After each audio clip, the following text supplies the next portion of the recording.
Bismillahirrahmanirrahim. Assalamualaikum warahmatullahi wabarakatuh. Alhamdulillah rabbil alamin. Wassalatu wassalamu ala asyrafil anbiya wal mursalin Sayyidina Muhammadin wa ala alihi wa sahbihi ajma'in, amma ba'd. Qala Allah ta'ala fil Qur'anil Karim: walaqad zayyana as-samaa'a ad-dunya bimasabiha wa aj'alnaha rujuman lisyayatini wa a'tadna lahum adzabas sa'ir. Shadaqallahul adzim. Hadirin jamaah Manarul Ilmi rahimakumullah, kita lanjutkan ngaji ayat-ayat semesta tiap Rabu siang. Kita lanjutkan ngaji kita kali ini membahas bab langit keempat. Langit setelah ruang tempat awan asal usul hujan, kemudian langit sebagai ruang tempat dada seseorang menjadi sesak, dan langit sebagai ruang yang dihiasi oleh planet-planet, dan selanjutnya adalah ruang di atas planet-planet itu. Nah, seperti yang sudah pernah kita bahas pada kajian terdahulu, di atas bumi itu ada langit, dan jumlah langitnya ada 7 lapis.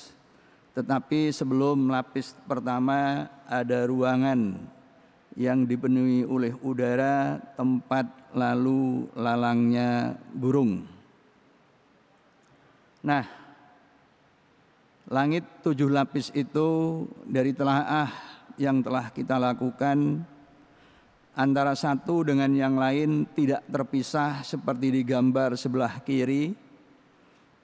Gambar sebelah kiri itu ketika langit satu dan langit kedua itu dipisahkan oleh antara, langit 2 dan 3 dipisahkan oleh antara. Nah, kalau ini terjadi maka itu seperti struktur bumi dan langit. Pertama, wa ma khalaqnas sama wal arda wa ma bainahuma. Jadi karena langit disetarakan dengan banyak langit, tepatnya 7 lapis langit, itu artinya langit 1, 2, 3, 4, 5, 6, 7 tidak dipisah oleh antara seperti halnya di gambar sebelah kanan. Nah, itu telah kita telaah. Jadi di atas bumi merujuk surah An-Nahl ayat 79, di situ dipenuhi oleh udara. Kemudian di atasnya merujuk surah Hud 44, di situ tempat awan asal hujan. Selanjutnya di atas itu merujuk surah Al-An'am ayat 125, itu ruangan yang membuat dada kita sesak. Dan ruangan di atasnya lagi itu merupakan keberadaan planet-planet yang menghiasi langit dunia, dan kita akan ngaji langit lapis berikutnya. Seperti yang saya kutip di dalam muqaddimah merujuk surah Al-Mulk ayat 5, walaqad zayyana as-samaa'a ad-dunya bima sabiha wa ja'alnaha rujuman lisyayatini wa a'tadna lahum adzabas sa'ir. Dan sungguh telah kami hiasi langit dunia bimasabih, dengan bintang-bintang, dan kami jadikan bintang-bintang itu rujuman lisyayatin, bahan melempar untuk para syaitan. Wa a'tadna lahum adzabas sa'ir, dan telah kami siapkan bagi mereka azab yang pedih berupa api yang menyala-nyala. Nah, kita akan coba, karena ngaji kita adalah ayat-ayat semesta, kita akan fokus pada pertemuan ini pada bimasabih. Ya. Nah, sedangkan as-sama'ud dunya ini telah kita bahas pada ngaji terdahulu. Kalau kita merujuk pada tafsir At-Tabari, di situ disebutkan allati talikum ayuhan nas wahiyad dunya ilaikum. Jadi dia adalah ruangan di atasmu wahai manusia. Nah, itu kalau menurut At-Tabari. Sedangkan Asy-Syaukani di dalam Fathul Qadirnya menyebut as-sama'ud dunya al-muradu bis-sama'id dunya allati talil ard. Jadi adalah sesuatu yang di atas bumi kita. Nah, dan minad dunuwi wa huwa qarib. Jadi dia itu sebenarnya dekat, faya aqrabus samawati ilal ard, dan dia adalah merupakan langit yang terdekat dari 7 lapis langit. Nah, ini penafsiran ya. Nah, jadi kemudian tafsir Munir, tafsir terbaru yang ditulis oleh Syekh Wahbah Zuhaili ya. Ini mengatakan langit dunia itu adalah dia yang paling dekat, adalah bagian dari langit yang paling dekat bagi ahli atau penduduk bumi. Nah, ini. Nah, sebenarnya yang lebih pas itu wat dunya diddul akhirah. Jadi sebenarnya dunia itu adalah lawan dari akhirat. Ini sebenarnya yang lebih pas. Lebih pas dalam artian kalau langit dunia itu berarti lawan dari hal yang akhirat, hal yang gaib. Berarti langit dunia seperti di dalam surat Al-Mulk ayat 7 itu adalah semua lapis langit, tepatnya 7 lapis langit itu yang merupakan alam material ya. Jadi kebalikan dari langit yang gaib. Nah, ini. Nah, kita akan fokus pada bimasabih ya. Nah, kalau kita merujuk jadi masabih itu sebenarnya bentuk jamak dari kata al-misbah. Ya. Al-misbah itu adalah pelita atau lampu yang menyala. Itu lampu yang menyala. Jadi di sini menyatakan sifat menyalanya. Ya, nanti akan kita bahas secara lebih spesifik begitu. Nah, At-Tabari menyebut itu as-sabah. Kemudian Al-Qurtubi ini sebagai asy-syiraj ya, yang mempunyai makna bintang. Demikian juga dengan tafsir Fathul Qadir oleh Syekh Imam Syaukani ya. Nah, itu sekarang kita lihat pengertian bintang. Kata bintang di dalam Al-Qur'an itu kalau kita lihat terjemah Quran, kata bintang ini ditujukan pada 3 kata yang berbeda. Nah, sebenarnya Al-Quran sendiri mempunyai surat An-Najm. Nah, ini kata asal bintang dalam bahasa Arab. Dengan jamaknya adalah An-Nujum. Ya. Ini. Nah, tetapi selain An-Najmu, Quran terjemah dalam bahasa Indonesia itu juga menerjemahkan kata al-misbah yang jamaknya tadi al-masabih itu dengan bintang-bintang. Itu. Kemudian yang ketiga itu adalah al-kaukabu dengan jamak taksirnya al-kawakibu itu juga diterjemahkan dengan bintang. Tetapi kita telah membahas bahwa al-kawakibu itu sebenarnya adalah planet. Jadi al-kawakibu itu sebenarnya adalah planet-planet. Nah, planet-planet karena jaraknya relatif dekat dibanding bintang-bintang, ukurannya kecil, sehingga kemudian rasio diameter bintang dibanding jarak itu jauh lebih kecil daripada rasio diameter bulan dan jarak bulan bumi. Itulah sebabnya ya sama-sama memantulkan cahaya matahari ke bumi, tetapi penampakannya planet-planet itu juga sangat kecil sehingga seperti penampakan bintang.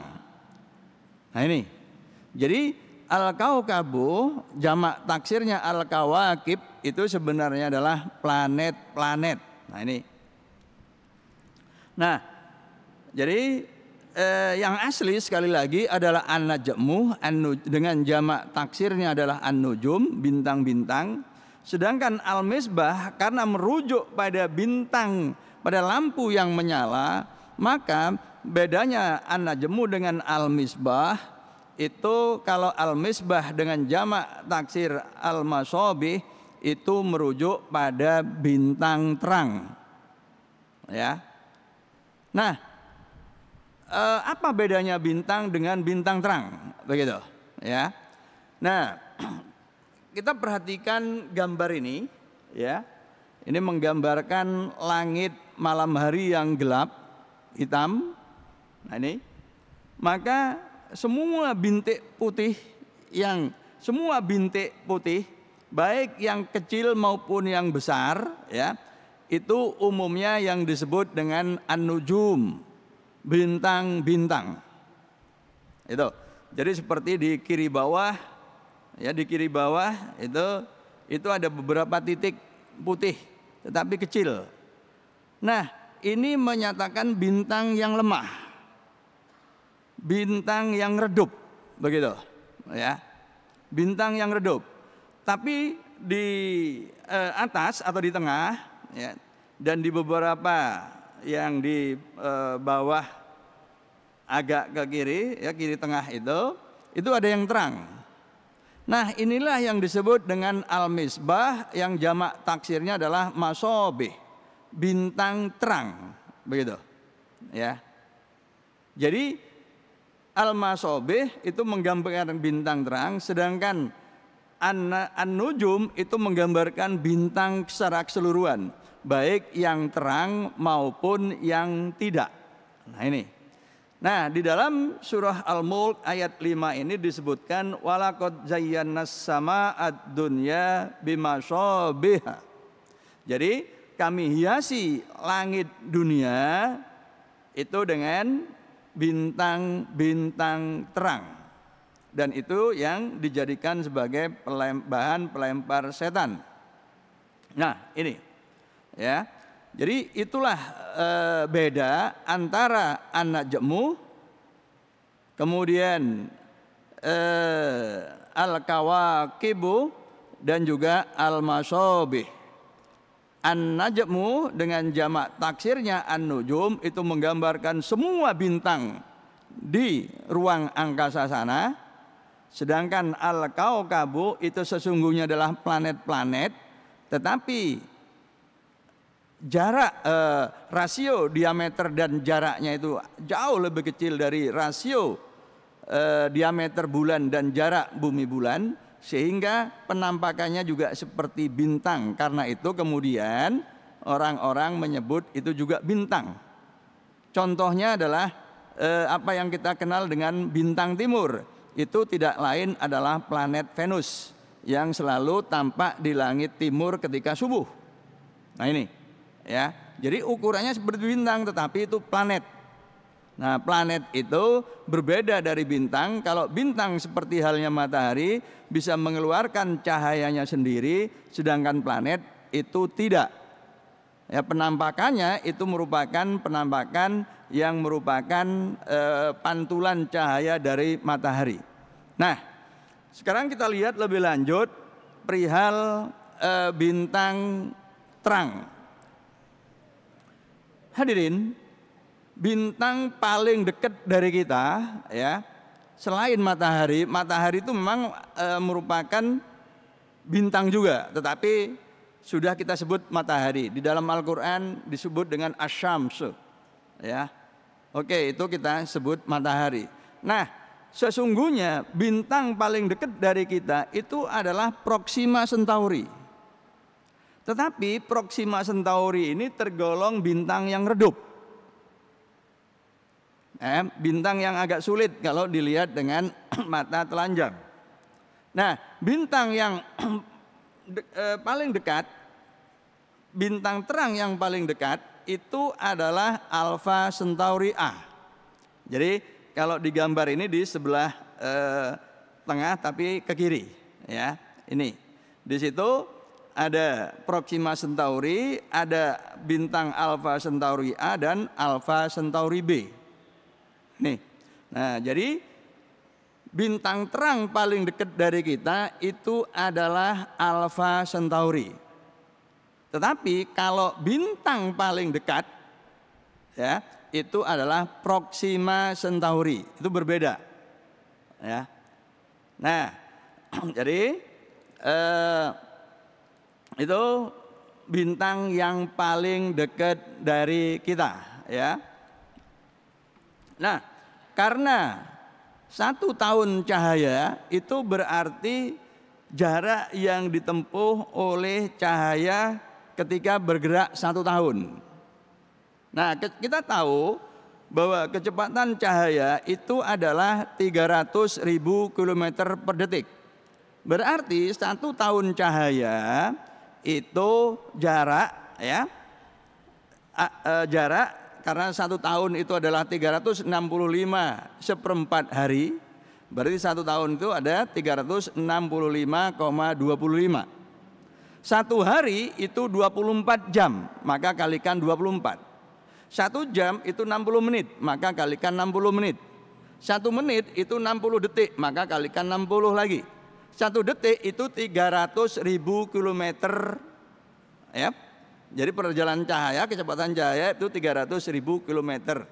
Nah, jadi 1 tahun cahaya itu setara dengan ini 9 triliun 467 miliar 280 juta kilometer.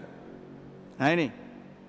Nah, Proxima Centauri itu jaraknya 4,21 tahun cahaya. Atau setara dengan sebentar, ya, 39 triliun 900 miliar kilometer, ya. Ini.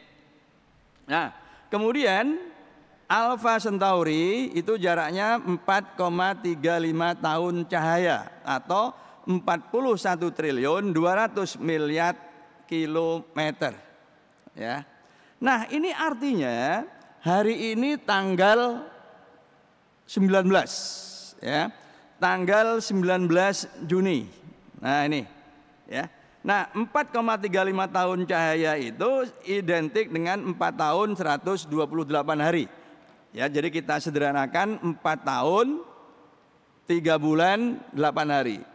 Artinya kalau nanti malam kita melihat langit dan kemudian mengarahkan mata kita ke Alpha Centauri, jadi hari malam ini 16 Juni 2024, sejatinya yang kita lihat itu adalah Alpha Centauri tanggal 11 Februari 2020. Jadi 4 tahun 4 bulan 8 hari yang lalu. Itu. Jadi bukan wajah Alpha Centauri nanti malam, tapi wajah Alpha Centauri 11 Februari 2020. Sedangkan Alpha Centauri yang malam ini, ya, yang malam ini itu baru bisa kita lihat tanggal 27 Oktober tahun 2028. Ini, ya. Mengapa? Karena cahaya yang dikeluarkan oleh Alpha Centauri itu membutuhkan waktu untuk sampai ke bumi, yaitu 4 tahun 128 hari. Nah ini hadirin. Ya. Nah, jadi inilah masobih.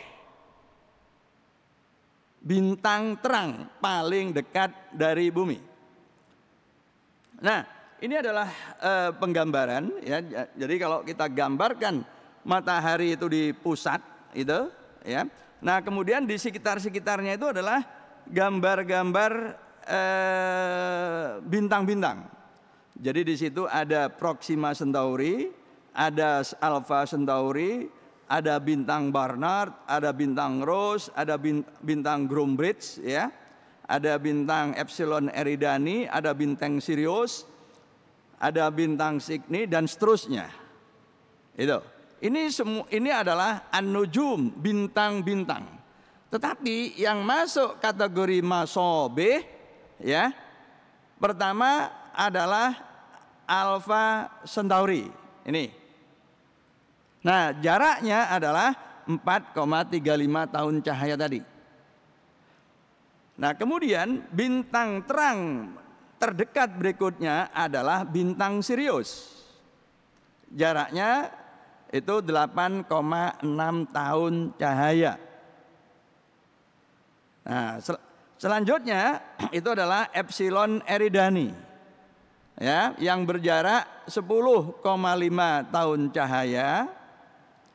Itu yang ketiga. Yang keempat adalah bintang Cygni yang berjarak 11,4 tahun cahaya.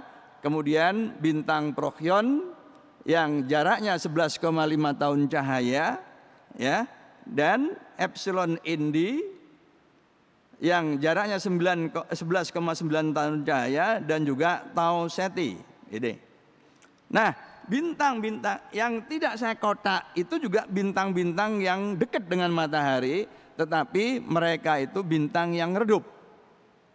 Ini.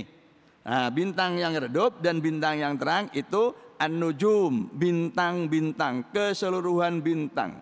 Sedangkan masobih itu adalah bintang-bintang terang yang digambar ini saya beri kotak warna putih. Itulah walaqad zayyana sama'ad dunya bimasobiha. Ya. Nah, ini. Nah, kemudian ya, karena kita tahu bahwa jarak terjauh dari planet di sistem tata surya kita itu hanya sekitar 4 jam. Kalau begitu, dalam konteks jagat raya yang di sekitar bintang-bintang dekat ini, maka di mana keberadaan planet-planet itu? Jadi planet itu kalau dalam perspektif ini ya, karena 4 jam itu kan hanya 1/6 hari. Sementara 1 tahun itu 360,